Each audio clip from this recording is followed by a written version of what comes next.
Okay, so earlier, Carlos and I were talking, and I was explaining to him that now that he's at the green belt level, he has to get some submissions and make them a regular part of his game.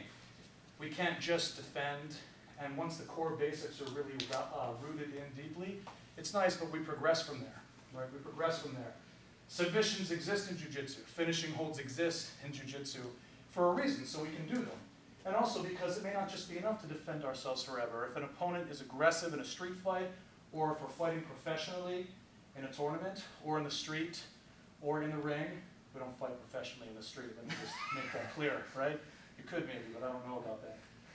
In any event, there may be a circumstance where we require a submission to finish an opponent because it's an official fight, or to finish an opponent who won't comply with the dominant positions we've put them in when we're being attacked, right, on the street or in a self-defense scenario.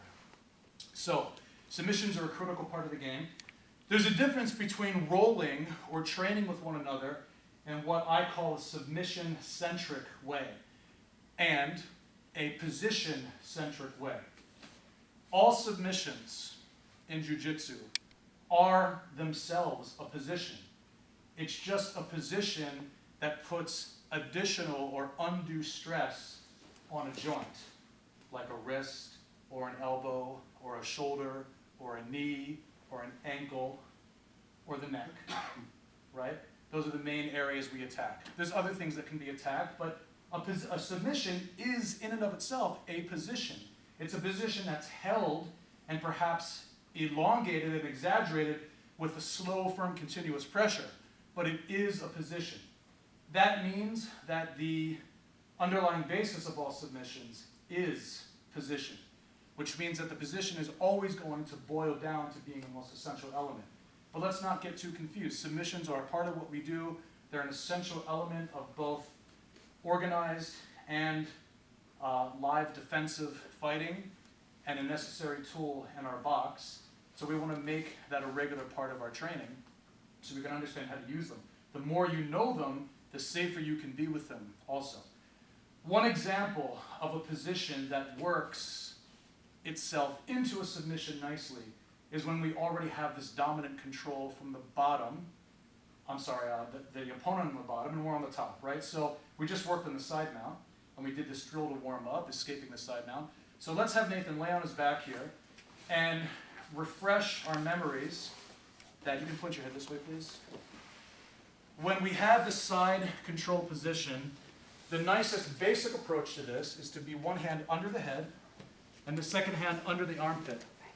And we'll go palm to palm in a thumbless grip. This is called a gable grip. The legs are going to assume two positions. One position is the top leg is stepped up.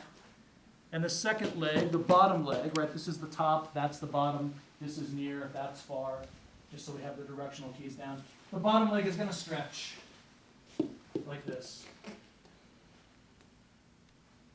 His motion here can be either still and accepting, or if he's a little bit rebellious or feisty, he may try to bridge into me, right? And if I'm not careful, he could perhaps roll me over, right? He could get me rolled over. So what this foot here does, when he bridges up, this foot bridges back. That's it. And I put his shoulders back on the ground, and I keep my grip secure. Another thing that he could do is try to roll away from me. This hand here that's underneath, he could push on my hip or even go under my armpit like we just did in the warm-up drill, and he could roll me over him. Go ahead. Right, let's go back. Right, he could roll me over him. And that's problematic. So my leg won't do much because my legs are on this side, but my hand can do this. As he tries to roll me, I put my hand up for base, and as soon as I can push him back to the back, my hands go back together. So this is the drill. He's going to bridge into me, and then he's going to try and push me away. And I just touch the ground for as long as it takes to make him flat again before I join the hands. So he bridges into me, I bridge back, and then away, I catch and put him back and join. Now throughout this motion, all of my weight is fixed as firmly as possible on this small section here, on his abdomen, his chest, preferably his hip is the best place to put your weight. This means that because I'm on top and I have gravity on my side, he'll become tired from trying to escape like this. And I'm waiting for him to get tired. I'm waiting for him to get tired. He can't keep bridging and rolling constantly because it's exhausting. One thing he may do once he stops, or once he realizes that the bridging and rolling isn't working for him, is he may just try now to push my hip, right? And perhaps slide his knee in between my body and his, and then turn his head this way and replace the guard. Right? If I want to stop that, rather than keep my hips there available for him to slide under, I'm going to switch my hips by sitting forward and facing him without changing my hands to block the knee from coming through. So as he pushes the hips, I'll just sit. And notice how this leg stays based, because now if he bridges into me, again, I'll bridge back using this leg. And if he tries to roll me over, again, the hand will go out. It's the same exact drill, but the hips have switched position. From here, I could take my arm and rather than keeping it on the ground, rest it on his body. Something like this. But I could do this. And what this does is it allows me to look a little more carefully at the situation here. And this is a jiu-jitsu specific submission that we'll work ourselves into. But if he's wearing a kimono, a gi, remember this simulates a jacket or perhaps a open zip front sweatshirt. So some type of cloth that separates at collars is could be used to perform the submission. But for now we're just looking at it from a straight gi jiu-jitsu perspective. And with my hand here like this and surveying the situation, this hand is free to go thumb down in the collar behind his head. Right? So I just put my thumb in and put my hand on the ground like this. This hand is going to go palm up inside the jacket. How do I get it there? Perhaps when I stay like this, right? Perhaps when I stay like this, he starts to push my head back and make the frame, so I can turn the hand palm up right here. And as he leans my shoulders back behind my hips, if I let him keep continuing, I'm going to end up on the ground. I don't want that. I want the position to be maintained. So I'm just going to switch my hips back. And as I do, go ahead. As I do, look, the hand can go right in. It opens up a space for the hand to go in. Right here, I've inserted the hand palm up into the gi. And I can maintain my side mount position here, making sure that I block the knee, right? And when it's time for me to move to the submission, I want to walk towards the head and drop this elbow here next to his shoulder. Right, so the elbow's going to go like this, down and inside his shoulder. And my head is going to go to his belt. I want this ear to go on his belt. When I put that together, look what it does. He pushes, he's working to escape, and now I move. Right here, you see him starting to get pressure across his neck, right? To finish the motion, I can do two things. I can drop the hips, or I can stand up on my feet and put my head on the ground. But when that happens, then I have to keep walking. All right?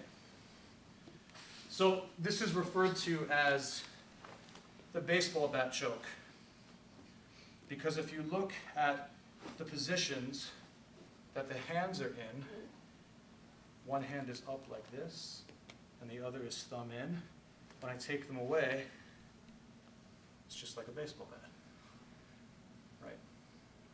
So one hand would be palm up in the gi. The bottom near hand is palm up in the gi. The top near hand is palm down with the thumb inside the gi. Right? So fingers in the top hand, thumb for the bottom hand. And I want to continue to keep my weight and pressure on him. And when he pushes me a little bit that it forces me to move, I want to walk around the corner towards his head and drop the elbow that's palm up in the gi, so this hand right here, down next to his throat. Right here, right? Now I did this open so you can see how the hands will be positioned. But if I were moving through, normally I would try and stay as tight as possible. And now to finish, I can put my hips on the ground, right? Or I can put my head on the ground and then continue walking. All right? So let's play with this position. First, start with your partner underneath you. Side mount him under the head, under the arm, palm to palm. This leg up, this leg stretched. And practice that when he bridges into you, you bridge back. And when he tries to roll you out, you put the hand there. Maybe now he pushes the hips. So I switch to this forward position, sometimes called Keishigatami in judo. And I look to take the hand and put it here and just monitor what's going on. If he starts to push my shoulders behind my hips, this is a problem because now I can fall. So since I don't want to fall, I can take a grip on the gi and follow him. I can also take the hand palm up, and as he pushes my hips back, look how the arm rotates underneath, look. Right, and the hand just slides in. From here, I'm going to walk around the corner. And when I walk around the corner, the elbow drops inside, next to his shoulder and my other arm. And now I can put my hips down and stretch, or my head can go on the ground and I can walk. Okay? Either way, we'll feel pressure on the neck that makes us want to tap. So let's look at this together and then we'll start to see some variations. Okay? Make sense? All right, we're good.